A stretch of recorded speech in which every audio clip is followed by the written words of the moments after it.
Hello everyone, welcome to the digital learning platform of Vinjam international school. आज हम बात करने वाले हैं क्लास 7 के चैप्टर नंबर 6 के बारे में, जो कि एसएफ सीरीज का है। तो बात करेंगे रेस्पिरेशन इन ऑर्गेनिजम्स की। रेस्पिरेशन का मतलब क्या होता है उसके बारे में जानेंगे। रेस्पिरेशन की प्रोसेस क्या होती है वो जानेंगे। रेस्पिरेशन कितने टाइप का होता है वो जानेंगे। इसके अलावा ह्यूमंस में रेस्पिरेशन की प्रोसेस क्या होती है, इन सभी के बारे में डिटेल से पढ़ेंगे। तो चलिए स्टार्ट करते हैं रेस्पिरेशन इन ऑर्गेनिजम्स। देखिए, नंबर फर्स्ट अगर मैं बात करूं रेस्पिरेशन, व्हाट इज रेस्पिरेशन। सुनिए, हम आम भाषा में कई बार ऐसा बोल देते हैं रेस्पिरेशन लेना मतलब इस रेस्पिरेशन करने का मतलब ये होता है सांस लेना। क्या होता है सांस लेना? तो सांस लेने के टाइम पर क्या क्या प्रोसेस होती है, हमें सीधा इतना पता होता है कि सर हम बाहर से एयर लेते हैं, एयर के साथ में ऑक्सीजन अंदर एंटर करती है, फिर उसके बाद हम एयर बाहर छोड़ते हैं, एयर बाहर छोड़ने के साथ में कार्बन डाइऑक्साइड जो होती है वो रिलीज कर देते हैं बॉडी से, दैट इज अ रेस्पिरेशन। नहीं, इतना नहीं है, इसके अलावा और भी बहुत कुछ है रेस्पिरेशन के अंदर। सुनिए ध्यान से, देखो, रेस्पिरेशन के टाइम पे हमारी बॉडी में ऑक्सीजन एंटर करती है। ओके, ये ऑक्सीजन हमारी बॉडी में एंटर की इनटू बॉडी। ओके, आपको पता है जब हम फूड इंटेक करते हैं उसके बाद फूड को डाइजेस्ट किया जाता है। क्या करते हैं? फूड को डाइजेस्ट करते हैं। फूड डाइजेस्ट करने के बाद उसे सिंपलर फॉर्म में तोड़ा जाता है। सिंपलर फॉर्म में तोड़ते हैं, जैसे फूड जो है उसका सिंपलर फॉर्म हो गया ग्लूकोज। ग्लूकोज का फॉर्मूला होता है C6H12O6। ये फॉर्मूला हो गया ग्लूकोज का। अब क्या होता है ये सुनो, ये ऑक्सीजन और ये ग्लूकोज ये आपस में क्या करते हैं? अटैच होते हैं, यानी जुड़ते हैं। कैसे रिएक्शन होती है ये सुनो। मैं फोकस करता हूं कार्बन के बीच में। कितने कार्बन है यहाँ पे? 6 कार्बन है। 1 2 3 4 5 6 6 कार्बन है। ठीक है, इन कार्बन के बीच में बॉन्ड लगे हुए हैं। ये रे बॉन्ड है ना, ये बॉन्ड है, ये बॉन्ड है, ये बॉन्ड है। ऑक्सीजन क्या करती है? ऑक्सीजन आकर के, बहुत सिंपलर फॉर्म में समझा रहा हूं मैं, ठीक है ना। ऑक्सीजन आती है और इस कार्बन के साथ जुड़ती है। कार्बन के साथ जुड़ के क्या बना लेती है? वो कार्बन डाइऑक्साइड बना लेती है। तो इन कार्बन और कार्बन के बीच में क्या होता है? बॉन्ड जो है वो टूट जाता है। ये कार्बन कार्बन के बीच का बॉन्ड क्या हो गया? टूट गया। जब कार्बन कार्बन के बीच का बॉन्ड टूट गया तो निकलेगी एनर्जी। क्या निकलेगी? एनर्जी निकलेगी। और ये एनर्जी जो है उसका हम यूज कर लेते हैं बॉडी फंक्शंस के लिए। बॉडी फंक्शंस के लिए,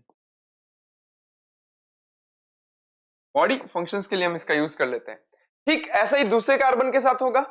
ठीक है, ठीक ऐसे तीसरे कार्बन के साथ होगा। CO2 बन के निकलते जाएंगे, CO2 बनेगा और ये जो हाइड्रोजन और ऑक्सीजन है इनसे बनता है वाटर। ये वाटर और कार्बन डाइऑक्साइड ये तो क्या करते हैं? रिलीज कर देते हैं बॉडी से। और ये बॉन्ड टूटने से जो एनर्जी बनी है उस एनर्जी का यूज हम अपनी बॉडी के डिफरेंट डिफरेंट प्रोसेसेस के लिए या वेरियस मेटाबॉलिक एक्टिविटीज के लिए यूज करते हैं, जैसे बोलना, लिखना, सोचना, चलना, कुछ भी, सबके लिए एनर्जी चाहिए। तो ये एनर्जी जो है वो कहां से आएगी? इस एटीपी, मतलब एटीपी क्या, ये एनर्जी जो है वो कहां से आएगी? इस बॉन्ड के टूटने से। एक्चुअली क्या होता है, ये एनर्जी जो है वो हम स्टोर करके रखते हैं एटीपी के फॉर्म में। एटीपी एक छोटा सा मॉलिक्यूल होता है, ये मान के चलिए ये एक क्या है? छोटा सा बॉक्स है। ये एक छोटा सा बॉक्स या एक छोटा सा मॉलिक्यूल है जो एनर्जी को क्या करेगा? इस एनर्जी को कंजर्व करके रखेगा अपने अंदर। ठीक है, यहाँ क्या हो रहा है पता है आपको? यहाँ ये ऑक्सीजन जो है वो हमारे फूड के साथ अटैच हो रही है। और आपको पता है अगर किसी मॉलिक्यूल के साथ ऑक्सीजन अटैच होती है ना तो उसे बोलते हैं ऑक्सीडेशन। तो यहाँ क्या हो रहा है? फूड का ऑक्सीडेशन हो रहा है। फूड का ऑक्सीडेशन होने के साथ ही उसमें बॉन्ड टूटेगा और एनर्जी निकलेगी। उस एनर्जी को हम एटीपी के फॉर्म में स्टोर रखेंगे और उसका यूज करेंगे बॉडी के मेटाबॉलिक एक्टिविटीज के लिए। That is respiration. ये है रेस्पिरेशन।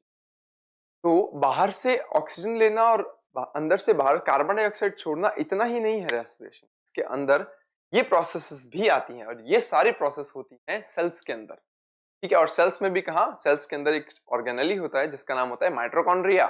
उसके अंदर ये प्रोसेस देखी जाती है। तो ये ग्लूकोज भी वहां जाता है और जो ऑक्सीजन हमने बाहर से ली है वो भी वहां जाती है, सेल्स में जाती है। और वहां सेल्स तक पहुंचाने का काम कौन करता है? सिर्फ ये फूड को और ये जैसे ग्लूकोज है और ये जो ऑक्सीजन है उनको पहुंचाने का काम कौन करता है? पहुंचाने का काम करता है एज अ मीडियम ब्लड काम करता है वहां पे। ठीक है, जिनके अंदर ब्लड है उनके अंदर ब्लड काम करता है और जिनके अंदर ब्लड नहीं है उनमें आउटर सराउंडिंग फ्लूइड्स जो होते हैं, जैसे कई बार कुछ ऑर्गेनिज्म ऐसे होते हैं जो पानी में रहते हैं, उनमें पानी के साथ साथ क्या होता है? वो ट्रांसपोर्ट होती है ऑक्सीजन और फूड वगैरह जो होती है वो सब चीजें। ठीक है, देखिए हम बात करते हैं, respiration is one of the metabolic processes that are common in all living organisms. यानी रेस्पिरेशन एक ऐसी मेटाबॉलिक प्रोसेस है जो सभी ऑर्गेनिज्म में क्या है, बहुत कॉमन है, सबको रेस्पिरेशन की आवश्यकता होती है।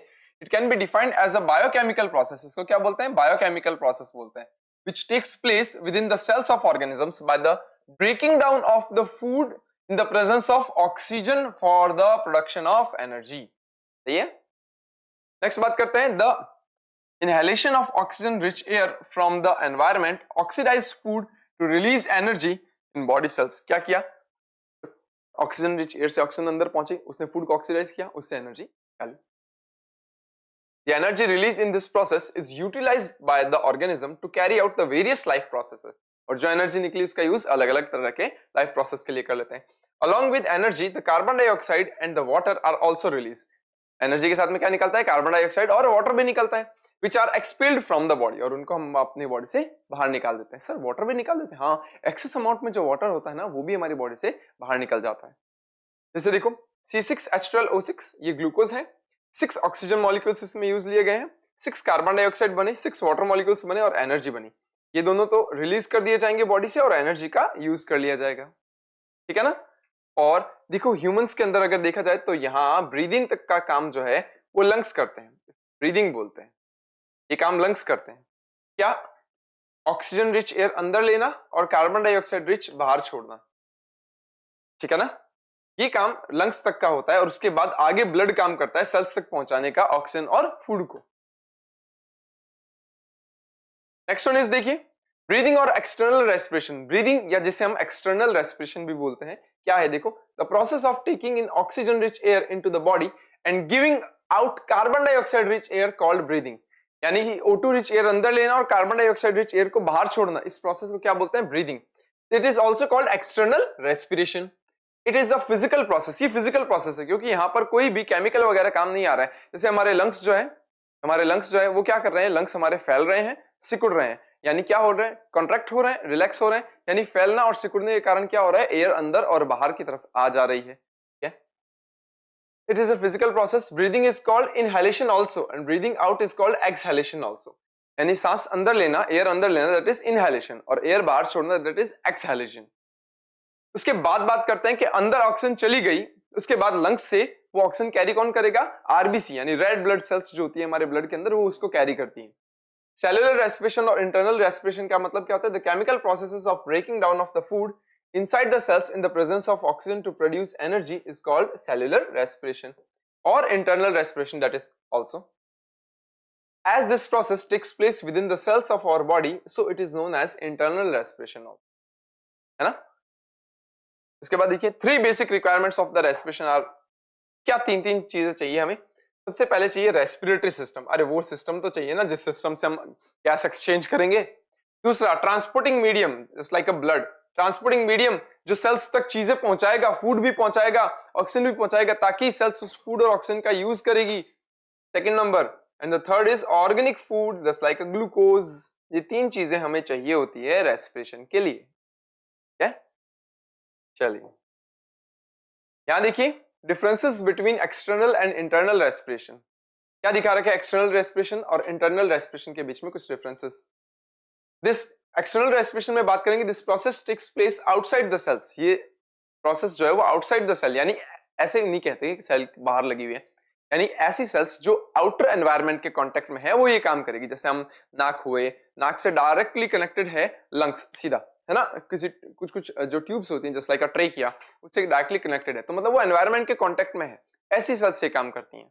दूसरा है internal respiration, this process takes place inside the cells. ये प्रोसेस कहां होती है, बॉडी के अंदर की जो सेल्स होती हैं उनके अंदर देखी जाती है। Second, it is a physical process in which exchange of gases, oxygen and carbon dioxide takes place। ये एक फिजिकल प्रोसेस है जिसमें सिर्फ गैस एक्सचेंज होती है, यहाँ ब्रेकडाउन वगैरह कुछ नहीं होता। जब ऑक्सीजन रिच एयर लंग्स तक पहुंचती है तब तक वो ऑक्सीजन रिच एयर ही रहती है, कुछ भी नहीं होता, वो ऑक्सीजन काम नहीं करती। ऑक्सीजन काम ही तब करना चालू करती है जब वो सेल के अंदर पहुंच जाती है, ठीक है। It is the chemical process internal में, which of the food molecules are oxidized to give carbon dioxide and water। अब ये इंटरनल रेस्पिरेशन के अंदर क्या होता है, वो ऑक्सीजन और जो फूड मटेरियल है वो आपस में जुड़ते हैं, फूड का ऑक्सीडेशन होता है और उसके बाद में वो एनर्जी बनाता है। Energy is consumed during this process and no enzymes are involve, यानी कि अगर यहां से एनर्जी कंज्यूम हो इस प्रोसेस के अंदर तो कोई एंजाइम इन्वॉल्व नहीं होता। हालांकि एनर्जी देखो सही बताऊं तो यहाँ बनती भी नहीं है, बहुत छोटे छोटे ऑर्गेनिजम्स होते हैं जैसे लाइक स्पॉन्जेस और सिलेंट्रेट्स, उनके अंदर ये प्रोसेस कई बार देखी जाती है। ठीक है, हाँ जो हायर ऑर्गेनिजम्स होते हैं उनमें तो ये सारी प्रोसेस जो है वो इंटरनल रेस्पिरेशन के थ्रू ही होती है, मतलब एनर्जी बनना वगैरह। और इंटरनल रेस्पिरेशन में क्या होता है, energy is release during this process and respiratory enzymes are involve. इसमें कई सारे एंजाइम्स चाहिए होते हैं, तो इसमें क्या होता है कोई एंजाइम नहीं चाहिए होता है, और इसमें एनर्जी जो है वो लगती ही है, ठीक है ना, एनर्जी बनती नहीं है। मतलब लगती है इसका मतलब ये है कि जब हमने सांस अंदर खींची, सांस बाहर छोड़ी, तो जब हमने सांस अंदर खींची ना तो हमने जोर लगाया तो एनर्जी ली, हमने एनर्जी लेकर के सांस अंदर ली है हमने, ठीक है ना। तो एनर्जी बन तो नहीं रही, उल्टा यूज आ रही है, ठीक है। और इंटरनल रेस्पिरेशन में क्या होता है, एनर्जी बनती भी है और उसके बाद में उसका यूज भी किया। Next one is type of respiration की बात करते हैं। There are two types of respiration, aerobic and anaerobic respiration. Aerobic में क्या है, देखो एरोबिक वर्ड आया एयर से, यानी कि जो एयर की प्रेजेंस में हो रहा है, एयर का मतलब यहां पर ऑक्सीजन है, यानी ऑक्सीजन की प्रेजेंस में ये काम हो रहा है, उसे बोलते हैं एरोबिक रेस्पिरेशन, ठीक है। This process of respiration that takes place in the presence of oxygen is called aerobic respiration, okay. Organisms that use oxygen for the respiration are called aerobes. Aerobic respiration is carried out in almost all plants and animals. लगभग सारे plants और animals जो होते हैं देखो उनको ना oxygen चाहिए होती है इस फूड को तोड़ने के लिए। This process, food is break down into the carbon dioxide, water and energy is released which is the stored as ATP molecule. बताया था ना अभी थोड़ी देर पहले। यहाँ देखिए C6H12O6, कार्बन कितने हैं, कार्बन कितना है 6 कार्बन है, तो ऑक्सीजन भी कितने आएंगे उसको तोड़ने के लिए 6 मॉलिक्यूल्स आएंगे, उसके बाद में 6 कार्बन डाइऑक्साइड बनेगी और 6 वाटर बनेगा, प्लस बनेगी एनर्जी।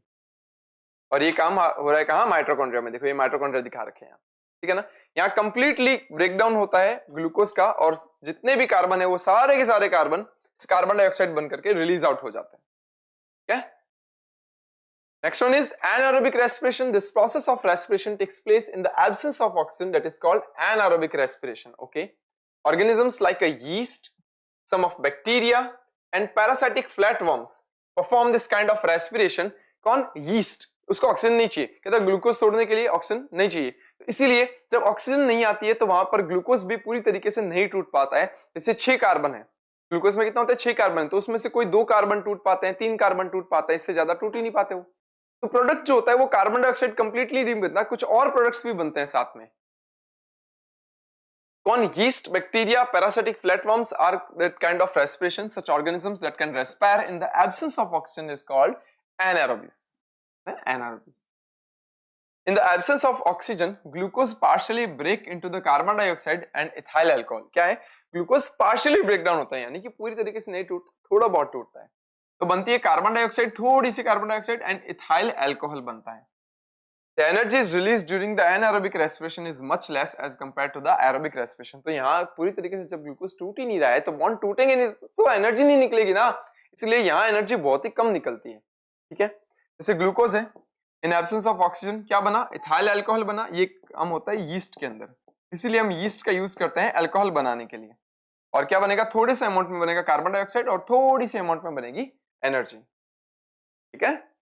ये थे टाइप्स ऑफ रेस्पिरेशन। देखो anaerobic respiration in human takes place when the muscle undergoes through the extreme conditions due to vigorous exercise। देखो जनरली हम क्या करते हैं, एरोबिक रेस्पिरेशन करते हैं, हमें ऑक्सीजन चाहिए, ऑक्सीजन अंदर लेते हैं, फूड को ब्रेक डाउन करते हैं, कार्बन डाइऑक्साइड बनाते हैं, कार्बन डाइऑक्साइड रिलीज करते हैं। लेकिन जब हम बहुत ज्यादा एक्सरसाइज कर रहे होते हैं तो हमारी मसल सेल्स जो होती है ना उनको प्रॉपर ऑक्सीजन नहीं मिल पाती है, इस कारण से हमारी मसल सेल्स जो है वो क्या करती है, एनारोबिक रेस्पिरेशन करना स्टार्ट कर देती है, और इसी टाइम पर क्या बनता है, लैक्टिक एसिड बनता है। वो लैक्टिक एसिड हमारे जॉइंट्स में जमा हो जाता है कई बार, और जिसके कारण क्या होता है, कई बार जॉइंट्स पेन करता है। तो हम बोलते हैं ना कि पहली बार जब कोई बंदा नया नया जिम जाके आता है तो जिम जाने के बाद 2 या 3 दिन तक उसके हाथ दर्द करने लगते हैं, क्यों, क्योंकि उसने सडनली इतनी एक्सरसाइज की कि उनकी मसल सेल्स ने क्या किया, एनारोबिक रेस्पिरेशन किया, उस दौरान उसने क्या किया, एनारोबिक रेस्पिरेशन के टाइम पर उसने लैक्टिक एसिड बनाया और वो लैक्टिक एसिड जो है वो जॉइंट्स को पेन करवाएगा। The lactic acid released during the anaerobic respiration begins to build up the cells causing pain and irritation, ठीक है ना। The only way to the remove this acid is rest करोगे वो एसिड रिमूव हो जाएगा, कोई दिक्कत नहीं। For while and breathe deeply to get extra oxygen, और एक्स्ट्रा ऑक्सीजन लो, डीप ब्रीथ लो, helps to convert lactic acid into the carbon dioxide and water and thus the pain slowly subsides। जैसे glucose है ये बनेगा, और ये हमारी मसल सेल्स में बनता है, लैक्टिक एसिड बनता है और साथ में क्या बनती है, एनर्जी बनती है। Next one is olympiad bite. क्या है ये देखो, the micro organism in term fermentation is more commonly used to take place of anaerobic respiration. अब जो छोटे छोटे माइक्रो ऑर्गेनिजम्स होते हैं जस्ट लाइक अ बैक्टीरिया, उनके अंदर में ऐसे नहीं बोलते एनारोबिक रेस्पिरेशन, यीस्ट में ऐसे नहीं बोलते एनारोबिक रेस्पिरेशन, उनके लिए वर्ड यूज किया जाता है फर्मेंटेशन। इसके लिए यूज में लिया जाता है फर्मेंटेशन, यूज में लिया जाता है। ये फर्मेंटेशन एनारोबिक रेस्पिरेशन ही है, बस ये माइक्रो ऑर्गेनिज्म के लिए ये नाम यूज करते हैं। The process where by micro organisms like a yeast and bacteria respire anaerobically to produce alcohol and the carbon dioxide from the food is called fermentation. This process is used to baking and the brewing industries। यानी baking industries में, यानी bread वगैरह बनाने के लिए use में लिया जाता है, क्योंकि यीस्ट जब एनारोबिक रेस्पिरेशन करती है तो वो कार्बन डाइऑक्साइड बनाती है, उससे क्या होता है, जो आटा होता है ना, जो डो होता है वो फ्लफी हो जाता है। इसीलिए हमारी जो ब्रेड होती है ना वैसे छेद छेद वाली होती है, फ्लफी सी होती है। केक बनाने के टाइम पर यूज किया जाता है, अल्कोहल बनाने के टाइम पर यीस्ट का यूज किया जाता है। इसके अलावा इडली, डोसा, ये सब जो होता है इनका जो डो होता है, लूज लूज डो होता है जो, यानी या घोल जो होता है, उस घोल को बनाने के लिए भी फर्मेंटेशन यूज में आता है। क्यों? क्योंकि हम उस घोल को बना करके रख देते हैं, बैक्टीरिया जाते हैं उसे फर्मेंट करते हैं, फर्मेंट करने के टाइम पर वो कार्बन डाइऑक्साइड गैस बनाते हैं, जिसके कारण हमारा जो डो होता है या जो सॉल्यूशन होता है वो फूल जाता है। क्या उससे ये डोसे, इडली या जो भी फूड मटेरियल है वो अच्छे बनते हैं। Differences between aerobic and anaerobic respiration. Aerobic और एनारोबिक रेस्पिरेशन के बीच में अंतर देखेंगे, डिफरेंसेस देखेंगे। यहाँ एरोबिक दे रखा है, इस साइड में एनारोबिक दे रखा है। एरोबिक रेस्पिरेशन में देखो, it takes place in the presence of oxygen, okay, it takes place in the absence of oxygen, okay. Second one is food, glucose is completely broken down into carbon dioxide, water and energy. ठीक है, मैंने कहा था oxygen proper आएगी तो food भी proper टूटेगा। और यहाँ food glucose is partially broken down into the ethyl alcohol, carbon dioxide and energy. यहाँ देखिए थर्ड में मोर एनर्जी इज रिलीज, यहाँ लेस एनर्जी इज रिलीज। ठीक है, हम बात करते हैं सेल्फ टेस्ट 1 के बारे में। In humans anaerobic respiration occurs. Humans के अंदर एनारोबिक रेस्पिरेशन कहाँ होता है? बोन्स में, मसल्स में, लंग्स में और टेंडन्स में। हमने अभी अभी देखा कि एनारोबिक रेस्पिरेशन होता है मसल्स के अंदर। Option B is correct. Next one is which of the following option contain correct equation of the aerobic respiration। aerobic respiration की correct equation क्या है? देखिए फर्स्ट देखिए, C6H12O6, okay, 6 oxygen, carbon dioxide बन रही है, C2H5OH इथाइल अल्कोहल बन रहा है, एनर्जी बन रही है। लेकिन ये तो एरोबिक नहीं है, ये तो एनारोबिक है ना। और देखते हैं, CO2 प्लस वाटर बन करके ग्लूकोज बना रहे हैं, 6 ऑक्सीजन बन रही है और एनर्जी बन रही है। ये भी रॉन्ग है, ये तो फोटोसिंथेसिस की प्रोसेस है भैया, ये तो उल्टा हो रहा है। ठीक है, C6H12O6 plus 6 oxygen, 6 carbon dioxide, 6 water and energy, ये बिल्कुल सही है। Option C is correct. ठीक है, नंबर 4 देखिए, which one of the following organisms are anaerobic. इनमें से कौन से ऑर्गेनिज्म जो होते हैं वो एनारोबिक रेस्पिरेशन करते हैं? Number first yeast, number second the parasitic flatworm, number third the bacteria, number fourth all of these. All of these ये भी करते हैं, यीस्ट भी करती है, पैरासिटिक फ्लैटफॉर्म भी करती है, बैक्टीरिया भी करते हैं, then all of these is correct option. ठीक है, number 5, in external respiration. External respiration का मतलब क्या होता है? ऑक्सीजन वाली एयर अंदर लेना और CO2 वाली एयर को बाहर छोड़ना। इस प्रोसेस में क्या होता है? तो देखिए 4 ऑप्शन है आपके पास। Oxygen is given out and the carbon dioxide is taken in, नहीं, oxygen is taken in and carbon dioxide is given out, that is correct, okay. इसके अलावा COD भी देख लेते हैं। Food is broken down into oxygen is produce. Food is broken down, ये तो internal में होता है ना। Food is broken down and carbon dioxide is produce, ये तो इंटरनल रेस्पिरेशन में होता है। हालांकि यहाँ गलत है, ऑक्सीजन नहीं बनती है, CO2 बनती है, तो ये भी गलत है, ये भी गलत है, ये दोनों ही इंटरनल रेस्पिरेशन के हैं। Option B is correct. ठीक है, नंबर 5 देखिए, सेलेक्ट द इनकरेक्ट स्टेटमेंट। इनमें से इनकरेक्ट स्टेटमेंट जो है वो आपको सेलेक्ट करना है। Respiration involve only exchange of gases. Respiration जो है उसमें सिर्फ गैसेस एक्सचेंज शामिल होता है, नहीं, रेस्पिरेशन के टाइम पर फूड का ब्रेकडाउन भी होता है। During the aerobic respiration glucose is completely oxidize. हाँ, एरोबिक रेस्पिरेशन के टाइम पे ग्लूकोज कंप्लीटली ऑक्सीडाइज हो जाता है, दैट इज करेक्ट। ठीक है। Energy is not release during the breathing. Breathing के टाइम पे एनर्जी रिलीज नहीं होती, बिल्कुल सही है। Breathing is physical process. Breathing physical process है, बिल्कुल सही है। तो देखो बी, सी और डी ये तीनों ही सही है, लेकिन रेस्पिरेशन जो है उसमें सिर्फ गैसेस एक्सचेंज शामिल नहीं करते हैं, देन फर्स्ट इज इनकरेक्ट, और यही हमें देखना था, इनकरेक्ट ऑप्शन देखना था। तो देखिए अब बात करते हैं ह्यूमन रेस्पिरेटरी सिस्टम की। ह्यूमन रेस्पिरेटरी सिस्टम यानी हमारे अंदर, ह्यूमंस के अंदर रेस्पिरेशन कैसे होता है। देखिए ह्यूमन के अंदर जो रेस्पिरेटरी सिस्टम होता है उसमें कई सारे ऑर्गन्स जो होते हैं वो एक साथ मिलकर के काम करते हैं, जिनमें सबसे मेन ऑर्गन जो होते हैं वो होते हैं हमारे लंग्स। क्या होते हैं? हमारे लंग्स होते हैं, जो कहाँ मिलते हैं? चेस्ट कैविटी के अंदर मिलते हैं। वो बलून लाइक स्ट्रक्चर्स होती हैं जहां गैस एक्सचेंज होती है। गैस एक्सचेंज होती है इसका मतलब क्या होता है? जहां से ऑक्सीजन जो है वो हमारे ब्लड में एंटर करती है और जहां से कार्बन डाइऑक्साइड हमारे ब्लड से होकर के बाहर जाना स्टार्ट करती है, फिर वो यहां से होते हुए हमारे जो नॉस्ट्रल्स होते हैं उनसे होते हुए बाहर निकल जाती है। तो यहां से स्टार्ट होता है, एक्सटर्नल नॉस्ट्रल से स्टार्ट होता है हमारा रेस्पिरेटरी सिस्टम। और लंग्स के अंदर जो एल्वियोलाइज होती हैं, छोटे छोटे बबल्स या मैं बलून कह दूं, लाइक स्ट्रक्चर होती है, उन पर जाकर के हमारा रेस्पिरेटरी सिस्टम खत्म होता है। इसके कई सारे पार्ट्स होता है, कौन कौन से पार्ट्स होते हैं, क्या क्या काम करते हैं, वो सब बताऊंगा। ठीक है। देखो ह्यूमन रेस्पिरेटरी सिस्टम के अंदर क्या आता है, देखो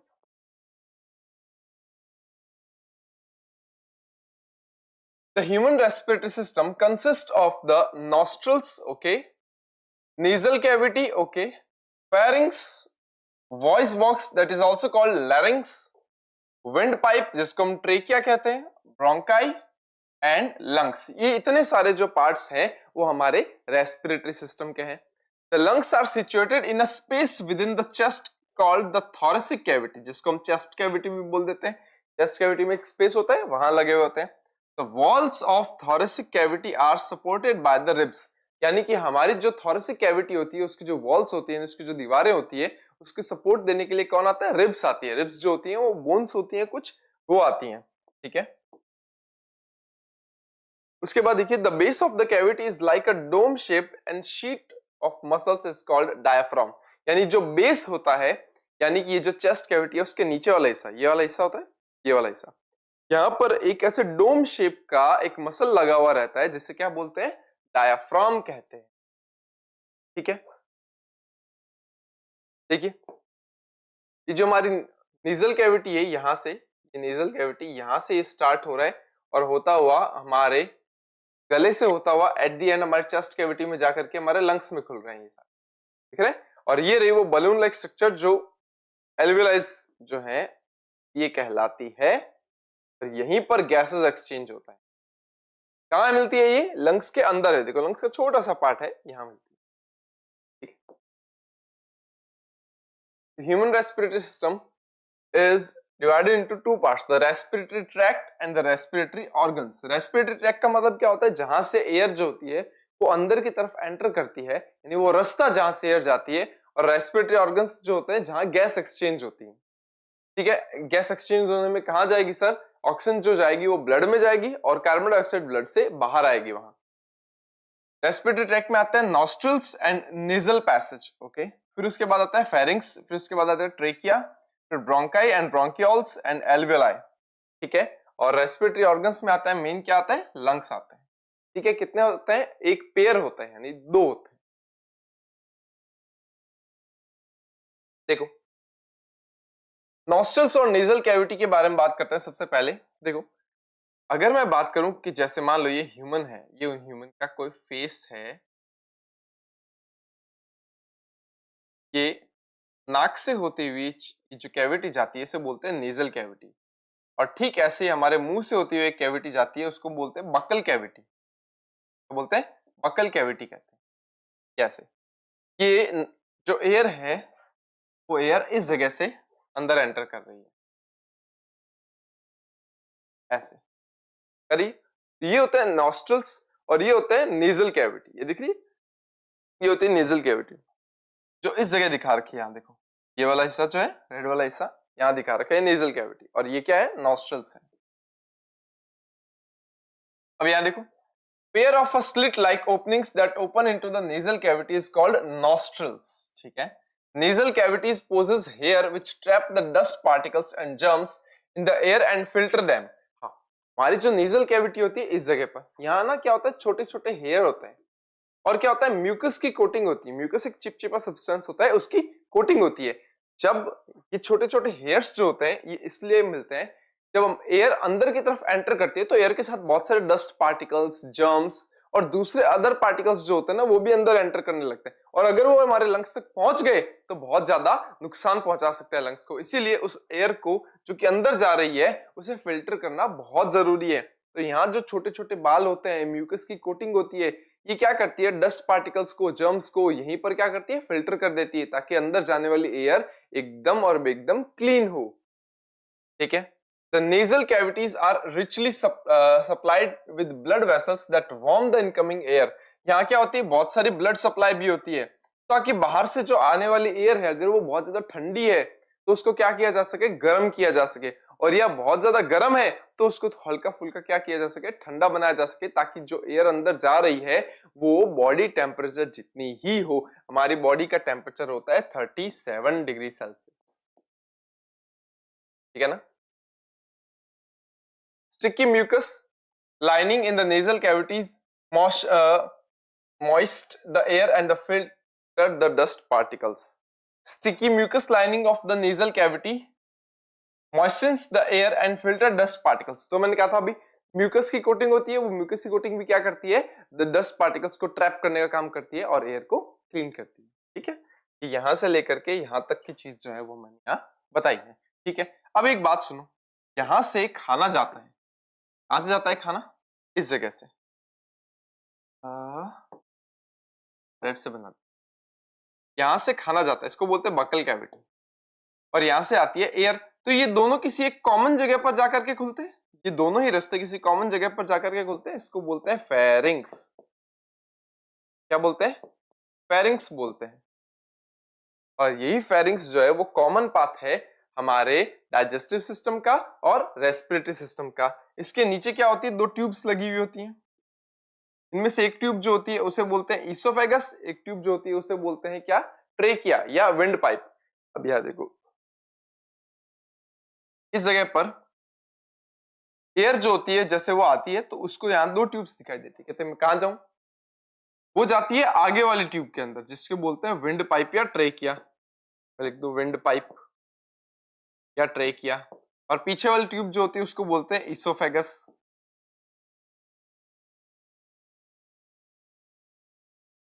तो सर एक बात बताओ, यहां से जब खाना अंदर जा रहा है तो क्या वो एयर ट्यूब में नहीं जा सकता? हाँ बिल्कुल जा सकता है, इसीलिए एयर ट्यूब जो है उसमें खाना बचाने के लिए एक छोटा सा ढक्कन लगा होता है। आप यूं मान लो एक ऐसा ढक्कन लगा होता है, जो खाना जब हम निगल रहे होते हैं तब ये जो ढक्कन होता है ये क्या करता है, विंड पाइप को कवर अप कर लेता है ताकि खाना पीछे वाली ट्यूब ईसोफेगस में जाए, और इस छोटे से ढक्कन को बोलते हैं एपिग्लॉटिस। एपिग्लॉटिस। तो देखिए नेक्स्ट बात करते हैं, ओलंपियाड बाइट क्या कहता है, ये देखो, if unwanted particles just like a pollen grains, dust etc get trapped in the hair lining present in the nasal cavity, they can cause irritation inside the nose and we sneeze। कई बार क्या होता है, कुछ चीजें जो होती है वो नाक में अटक जाती है, जैसे पॉलन ग्रेन्स, डस्ट पार्टिकल्स, तो हमें छींके आने लगती है। ठीक है, कई बार क्या होता है वो इरिटेशन कॉज करते हैं। इरिटेशन का मतलब ये हो सकता है कि कई बार एलर्जी हो सकती है हमें उनसे। As a result the sneezing unwanted particles are thrown out. और उसके बाद क्या होता है, जब हम जोर जोर से छींके लेना चालू करते हैं तो क्या होता है, छींके वो प्रोसेस है, स्नीज करना वो प्रोसेस है जिसके थ्रू अनवांटेड चीजें जो होती है वो नाक से बाहर निकाली जा सकती है। ठीक है ना। उसके बाद देखो यहाँ इस जगह पर फेरिंग्स दिखा रखा है। Air enters the pharynx after the passing through the nasal cavities. Nasal cavity में एंटर करने के बाद वो कहां जाती है, कि नेजल कैविटी में एंटर करने के बाद वो फेरिंग्स में जाती है। कौन, air. It is a common passage of the back of the mouth both air and food. मैंने कहा था ये मुंह के पीछे वाले हिस्से में होता है, और यहाँ डाइजेस्टिव सिस्टम और रेस्पिरेटरी सिस्टम जो है वो उसका कॉमन हिस्सा है। देन लैरिंग्स, देखो लैरिंग्स जो होता है उसको क्या बोलते हैं, इसको हम आम भाषा में बोलते हैं गला, कंठ बोलूं तो ज्यादा बेटर है, कंठ जहां से आवाज निकलती है ना, उसको बोलते हैं larynx. The upper part of trachea contains larynx with the vocal cords which helps to the sound production. अब देखो क्या था, अभी थोड़ी देर पहले ना मैंने अभी ये चीज बताई थी, ऐसे ये क्या है ट्रेकिया और ये क्या है ईसोफेगस, और इस ट्रेकिया के ऊपर क्या लगा हुआ है, एपिग्लॉटिस लगा हुआ है, ठीक है, ऐसे करके एपिग्लॉटिस लगा हुआ है। इसी के ठीक नीचे एक स्ट्रक्चर लगी हुई होती है, यहाँ इस जगह पर यूं करके ऐसे स्ट्रक्चर लगी हुई होती है। जैसे मान लो ये ट्रेकिया है, इस ट्रेकिया के ऊपर की तरफ इस जगह पर ऐसे स्ट्रक्चर लगी हुई होती है, उसे बोलते हैं क्या, लैरिंग्स बोलते हैं।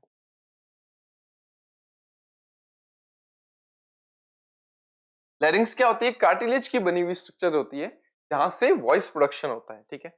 Is also called the voice box, इसीलिए उसको क्या बोलते हैं, वॉइस बॉक्स बोलते हैं। The entrance of the larynx is guarded by the stiff flap-like structure is epiglottis। अब ये epiglottis जो है वो मैं ये कह सकता हूँ कि larynx के भी ऊपर लगा हुआ है, क्योंकि larynx पहले क्या आएगा, epiglottis आएगा, फिर larynx आएगा और फिर trachea आएगी। It opens during the breathing but close the passage of the windpipe while the swallowing or drinking, thus preventing the food from entering into the lungs।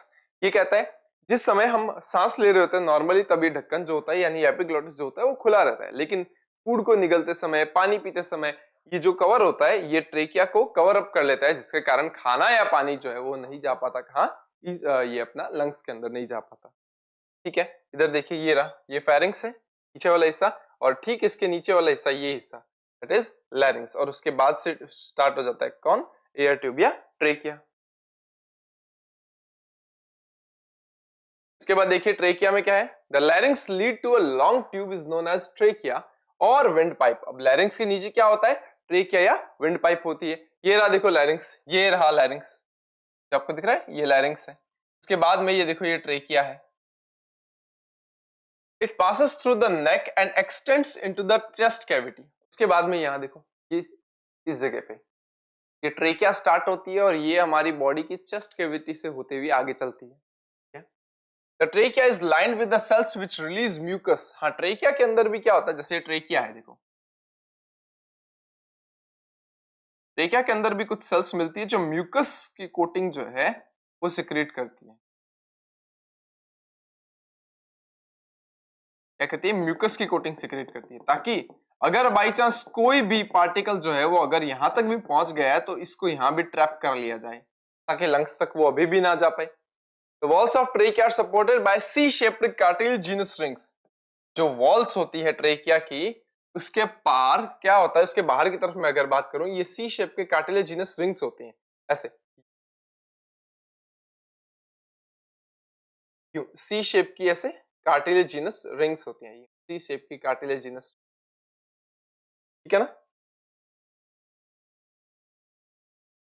At the lower end, trachea gets divided into two tubes called bronchi, singular and bronchus is a bronchi multiple होता है, singular को बोलते हैं bronchus, ठीक है। तो at the lower and यानी कि यहां नीचे जाने के बाद, इस जगह पे जाने के बाद ये दो पार्ट्स में डिवाइडेड हो जाती है, इनको क्या बोलते हैं, ब्रोंकाई बोलते हैं। हालांकि इनको बोल सकते हैं, मैं प्राइमरी ब्रोंकाई भी बोल सकता हूं इनको, ठीक है, विच enter into the two lungs, और एक एक आगे चल करके क्या हो जाएगा, एंटर करेगी कहां, लंग्स में, ऐसे कुछ इस तरह से एंटर करेगी लंग्स के अंदर, ठीक है। The bronchi divide and redivide into the bronchioles, which further divide and finally enters into the air sacs और alveoli। क्या होता है, ये जो प्राइमरी ब्रोंकाई होती है वो आगे चल करके डिवाइड होती है, किनमें, ब्रोंकियोल्स में कन्वर्ट होती है, और आगे डिवाइड होकर के वो कुछ छोटे छोटे स्ट्रक्चर में खुलती है, जिनको क्या बोलते हैं, एल्वेलाई कहते हैं, या इन्हीं को हम एयर सैक बोलते हैं। It is that the exchange of the gases takes place, और एल्वेलाई में क्या होता है, गैस एक्सचेंज होता है। Alveoli have very thin walls. They are richly supplied with blood capillaries. The oxygen we breathe goes into the blood, and the carbon dioxide present in the blood passes out from the blood into the alveoli। अब देखो मैं आपकी structure यहां बता देता हूं कि ये alveoli है, मान लो जैसे बलून लाइक स्ट्रक्चर है, इसमें पतली पतली फ्लैट सेल्स होती है जिनको बोलते हैं सिंपल स्क्वैमस सेल्स, ठीक है। इसके चारों तरफ क्या होता है, ब्लड कैपिलरीज होती है, क्या होते हैं, ब्लड कैपिलरीज होती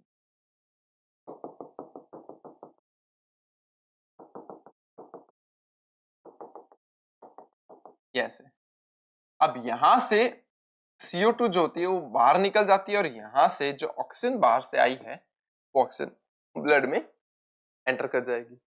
तो इस तरह की स्ट्रक्चर होती है कुछ एल्वियोलाई की, ठीक है।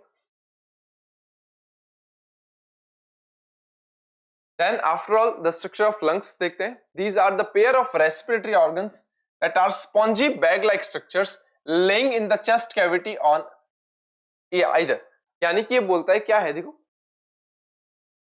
ये हमारी बॉडी के अंदर मेन रेस्पिरेटरी ऑर्गन्स है that are spongy, कुछ स्पॉन्जी होते हैं, बैग लाइक स्ट्रक्चर्स होती है जो चेस्ट कैविटी के अंदर कहाँ लगे होते हैं, दोनों तरफ लगे होते हैं, एक तरफ एक लंग, दूसरी तरफ दूसरा लंग लगा होता है।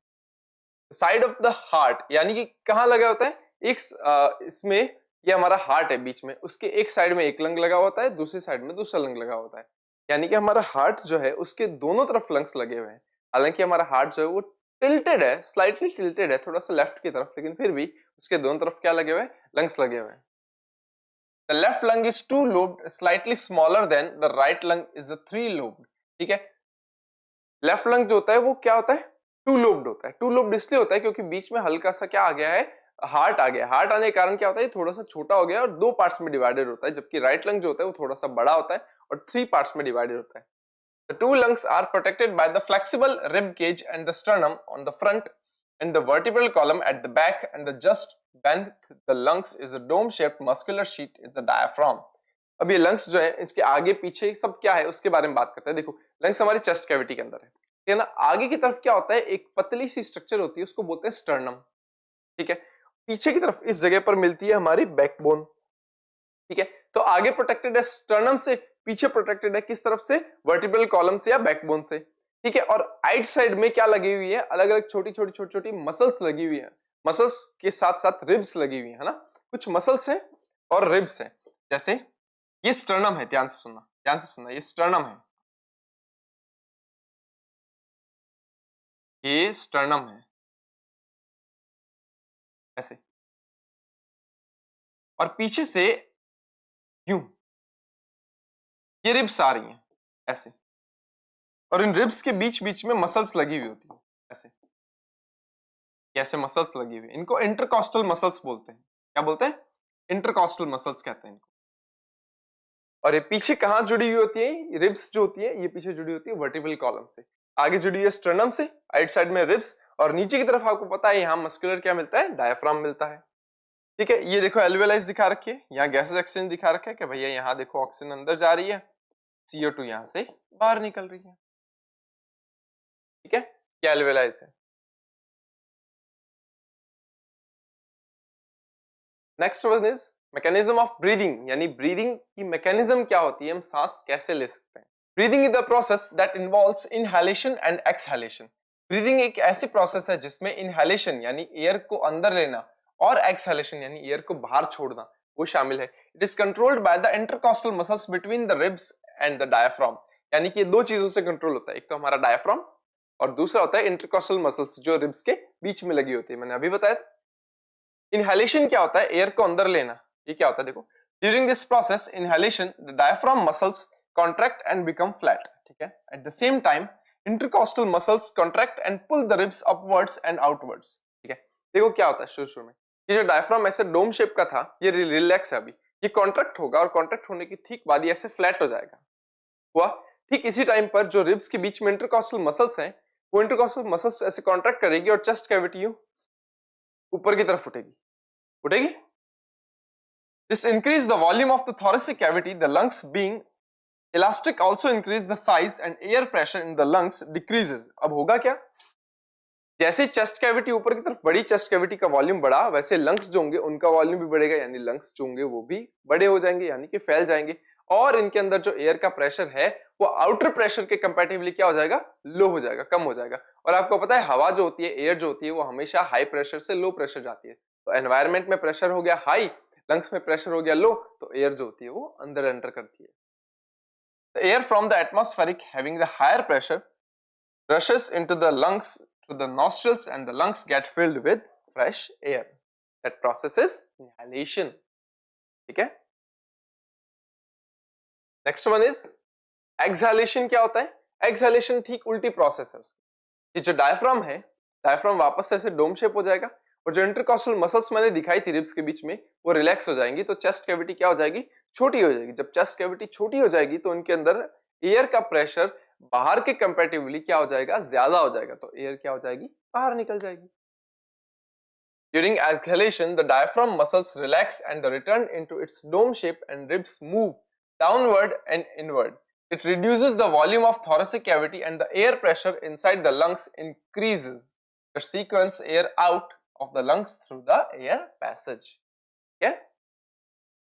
देखते हैं अब ओलंपियाड बाइट देखते हैं क्या है।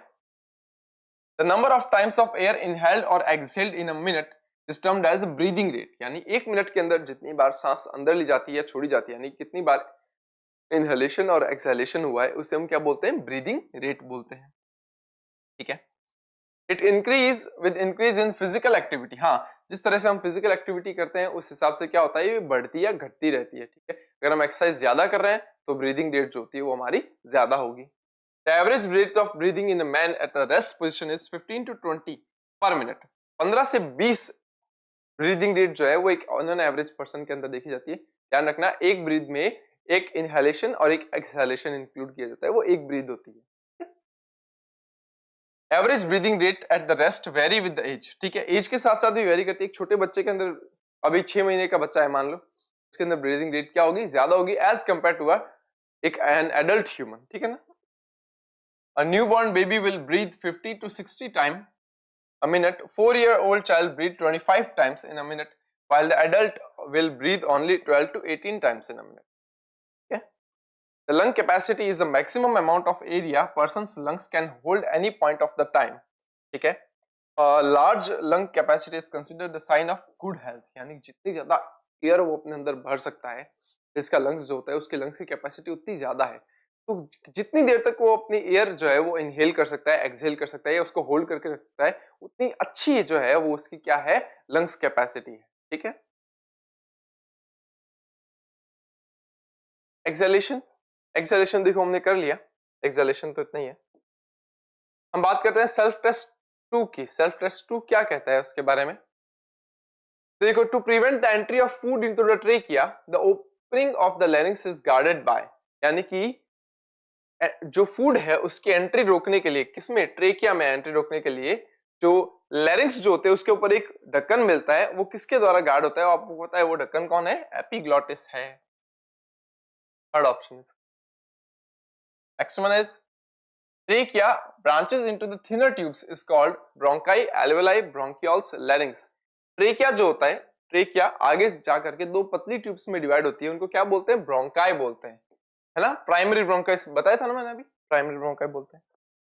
Next one is the diaphragm muscles during dash during the process of inhalation. Diaphragm जो होता है वो किस तरह का हो जाता है इनहेलेशन के टाइम पे? आपको पता है इनहेलेशन के टाइम पे ऐसे कॉन्ट्रैक्ट होता है और ऐसे फ्लैट हो जाता है। इट बिकम डोम शेप, नहीं, contract okay, it become flat okay. Option D is both B and C, यानी ये दोनों हो जाता है, वो फ्लैट होता है और कॉन्ट्रैक्ट हो जाता है। Number of times of a person breathe in a minute is termed as pulse rate, heart rate, breathing rate और none of these। आपको पता है breathing rate होती है पर मिनट, जितनी ब्रीथ ली जाती है। Which one of the following organs are the parts of the human respiratory system? Human respiratory system के कौन कौन से parts हैं इनमें? Number first is windpipe, बिल्कुल है। Number second is lungs, बिल्कुल है। Number third is nostrils, ये भी है। Number fourth trachea, ये भी है। यानी सारे ही उसके पार्ट है, यानी कि all of the above are the parts of the respiratory system। ठीक है। तो यहाँ ह्यूमन का रेस्पिरेटरी सिस्टम जो है वो खत्म होता है। ठीक है, यहां तक जो है वो हमने अब तक ह्यूमन के रेस्पिरेटरी सिस्टम तक बात की है। इससे रिलेटेड अगर आपको कोई भी डाउट है तो आप नीचे कमेंट सेक्शन में लिख सकते हैं। जल्द ही मिलते हैं नए सेशन के साथ में, तब तक के लिए keep learning and keep growing with Winsome international school. Thank you.